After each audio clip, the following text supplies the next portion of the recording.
CM అని నినాదాలు చేసుకుంటూ వెళ్ళాలా? తొక్కిసలాట జరిగి చనిపోయే జనాలు హాస్పిటల్లో ఉండి పరామర్శించడానికి అక్కడికి వెళ్ళి సీఎం అని స్లోగన్స్ ఇవ్వాలా తిరుపతిలో? జగన్మోహన్ రెడ్డి గారి దగ్గరకు వచ్చేటటువంటి పబ్లిక్ ఎవరెవరు వస్తారు, ఎంతమంది వస్తారు, వాళ్ళు ఏం మాట్లాడతారు, ఏ విధంగా రియాక్ట్ అవుతారు, ఎలాంటి వాళ్ళు వస్తారు అనేది ఎవరు ఊహించలేరు కదా. ఆయన పబ్లిక్లోకి వెళ్ళినప్పుడు మంచోడు రావచ్చు, చెడోడు రావచ్చు, విపరీతమైన అభిమానం ఉన్నాడు రావచ్చు, కొద్దిపాటి అభిమానం ఉన్నాళ్ళు కూడా రావచ్చు. సో అక్కడ ఏం మాట్లాడాలి అనేటటువంటి అవగాహన లేని వాళ్ళు కూడా రావచ్చు.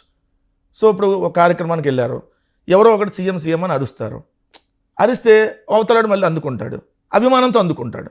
అది ఆ కార్యక్రమం ఏంటనేది వాళ్ళకి ఈ కార్యక్రమానికి వచ్చాం కదా ఇలా మాట్లాడచ్చో మాట్లాడకూడదా అనేది కూడా ఉండదు. ఎవరో ఒకళ్ళు ఎత్తినప్పుడు వస్తుంది. దానికి జగన్మోహన్ రెడ్డి గారికి తప్పు అని అంటే ఎట్లా? ఇప్పుడు పవన్ కళ్యాణ్ నార్మల్ ఎమ్మెల్యేగా కూడా గెలవనప్పుడు నాయకుడు చెప్పాలండి మాట్లాడద్దని. పవన్ కళ్యాణ్ అది చేస్తాను, మీరు అలా మాట్లాడమాకండి అంటాడు ఆయన. అది ఇన్నర్ సర్కిల్లో మీటింగ్ అయితే చెప్పాడు పవన్ కళ్యాణ్. ఇక్కడ బహిరంగప్పుడు రోడ్ల మీద వెళ్తున్నప్పుడు ఎవరో వచ్చి కలుస్తానికి వస్తారు, పెద్ద పెద్దగా అరుస్తారు. అది ఈవెన్ వాళ్ళ కార్యకర్తను పరామర్శకి అనుకోండి, చనిపోయిన వాళ్ళ దగ్గరికి. సో అది కంట్రోల్ చేయలేరు ఎవరైనా, ఆ పార్టీ అయినా ఈ పార్టీ అయినా. సో దాన్ని మనం తప్పడితే ఎట్లా? ఎవరు అభిమానంతో వాళ్ళు రియాక్ట్ అవుతారు. సో దాన్ని మేమేదో అరిపించామనో ఇంకొకళ్ళు అవసరమే ఉంది. ఆల్రెడీ మేము సీఎం చేసి వచ్చాం, మేము ఆల్రెడీ సీఎం చూసి వచ్చాం.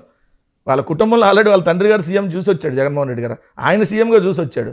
కొత్తగా మేము అట్లా అరిపించుకోవాల్సినటువంటి అవసరం మాకే ఉంటుంది. అంటే చెప్పట్లా జగన్మోహన్ రెడ్డి గారి పార్టీకి సంబంధించి ఏది జరిగినా భూతద్దంలో పెట్టి చూడాలి, ఏది జరిగినా భూతద్దంలో పెట్టి చూడాలి. అవతల వాళ్ళు ఎంత పెద్ద తప్పులు చేసినా కూడా అసలు ఏం లేదంటే తీసేయాలి. ఏం తప్పులు చేశారు? మీడియా నడుపుతాం, ఒక సెక్షన్ ఆఫ్ మీడియా మీకుంది కదా, మీడియా మీకు కూడా ఉంది కదా. మేము మాకున్న మీడియా అలా నడిపితే అలా బురజల్లేటటువంటి కార్యక్రమం చేస్తే ఈ విధంగా ఎందుకు ఉంటుంది? వాస్తవంగా చెప్పాలంటే మాకున్నటువంటి మీడియా అవతలాల మీద అదే విధంగా బురద జల్లితే నిజంగా వాళ్ళు అంత అవకాశం ఉండేది కాదు. మీరు చల్లలేదా? లేదు సార్, ఇప్పుడు కూడా చల్లట్లా, ఇప్పుడు కూడా చల్లట్లేదు అంటున్నా. Are you not spreading venom against TDP? నేను విషం కుమ్మరించట్లేదా మీరు? ఏం విషయం చెప్పాం?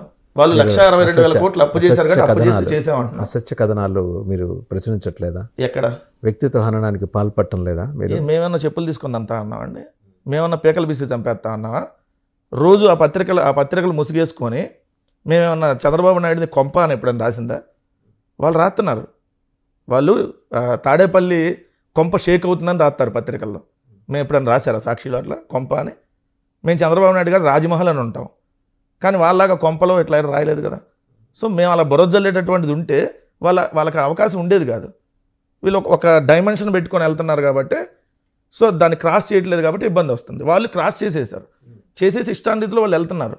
మీరు చూడండి, వాళ్ళు పెట్టే డిబేట్లు కానీ, వాళ్ళు పెట్టేటటువంటి చర్చా వేదికలో కూర్చోబెట్టే వాళ్ళని కానీ, సో ఈవెన్ మాకు సంబంధించినటువంటి చర్చా వేదికల్లో మాకు సంబంధించినటువంటి సాక్షి దాంట్లో మేము ఏదన్నా పరుష పద్యాలంతో మాట్లాడుతున్నా పొద్దున్న ఆపుతారు కొమ్మినేని గారు, బాబు అట్లా మాట్లాడొద్దని. ఎవరైనా కాలర్ మాట్లాడినా కట్ చేయమంటారు. సో వాళ్ళ ఛానల్ అట్లా కాదు కదా, అక్కడే కూర్చొని ముఖ్యమంత్రి గారి తల నరుకుతా అన్నాడు ఆ రోజు. ఎవరైతే సస్పెండ్ అయిన జడ్జి రామకృష్ణ జగన్మోహన్ రెడ్డి గారు ముఖ్యమంత్రిగా ఉంటే నేను తలకాయ తీసేస్తాను జగన్మోహన్ రెడ్డి గారు దాన్ని మాట్లాడినటువంటి వ్యక్తి.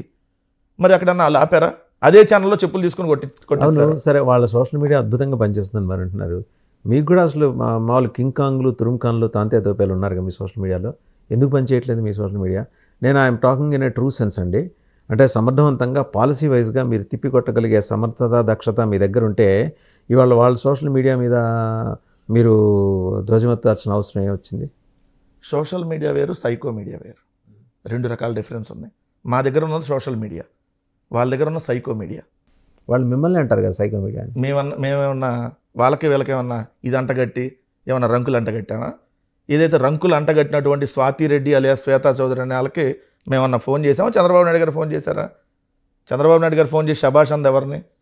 ఇది తెలుగుదేశం పార్టీ ఇక్కడ హైదరాబాద్లో ఉన్నటువంటి party office NTR trust Bhavan ఏదైతే ఉందో దాంట్లో నుంచి నడుస్తుంది కదా పాప్కార్న్ మీడియా అనే వాళ్ళు. ఇంకొక మనకు సంబంధించినటువంటి అతను చేబ్రోలు కిరణ్ అట్లా మాట్లాడింది అదే ఆఫీస్లో నడుస్తున్నటువంటి ఛానల్లో. నడుపుకోనియండి సార్, ఈ ప్రజాస్వామ్య దేశంలో ఎవరు ఎక్కడి నుంచైనా ఏదైనా నడుపుకుంటారు. వాళ్ళ మీద కూడా కేసు పెట్టాలి కదా. మీ నిజంగా మీరు తప్పు లేకపోతే మీరు పెట్టండి. చేబ్రోలు ఎవరు తీసుకుంటున్నారు సార్? ఇప్పుడు నేనేమన్నా కోర్టు ద్వారా కేసు పెట్టండి సార్. ఉన్నది ఇంకా ఆప్షన్ అది ఒకటే, న్యాయస్థానాల ద్వారా వెళ్ళాలి లేట్ అయినా కూడా. ఇప్పుడు మేము కేసు పెడతానికి వెళ్తే ఉల్టా మా మీద కేసు పెట్టేటటువంటి ఈ చాలా చోట్ల కనపడ్డాయి, అలానే చేస్తున్నారు. అందుకనే 5 ఏళ్ళ టైంలో 1 ఏడాది ఆల్మోస్ట్ అయిపోయింది, ఇంకా 4 ఏళ్ళు. ఈ 4 ఏళ్ళు మేము ప్రజా సమస్యల మీదే అడ్రస్ చేస్తూ వెళ్తాం. ఖచ్చితంగా 4 ఏళ్ళ తర్వాత మాకు అవకాశం వస్తుంది. వచ్చిన తర్వాత మేము వదలంగా మేమేం గాంధీ మహాత్ములం